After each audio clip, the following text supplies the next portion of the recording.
Professor Sen, you have been concerned with the concept of identity for a long time, and I know that I've read that you saw as a child a Muslim laborer being killed by a Hindu mob. This is during the pre-partition era riots. If I were to ask you, what is a bigger glue when it comes to creating a sense of identity, a religion or culture in the context of India's past, what would you say? Well, generally it could be any of those: culture, religion, sometimes nationality. I mean, to begin with a different kind of case, neither culture nor religion would be the First World War in Europe, with a huge casualty. Absolutely huge. People often forget how many people died in that.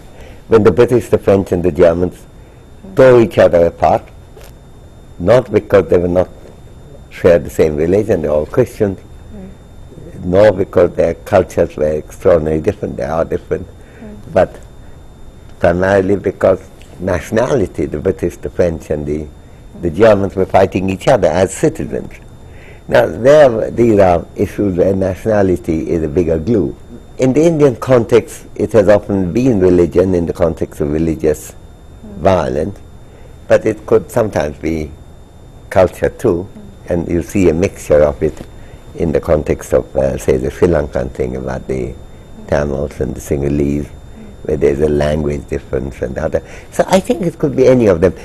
It's not so much, I would say, I mean, the question you're asking is what pursuing, if we redefine it, namely, what are the potential danger zones where identity, I mean, identity can have a positive role too, but where identity plays a negative part, destructive part, leading to violence, how we can actually address that issue, deal with it, and try to remove the consequent violence that comes, and also make people's life easier. In the context of Bangladesh, because there you have a shared culture which is so strong with West Bengal, and you have a religion that is for a majority different.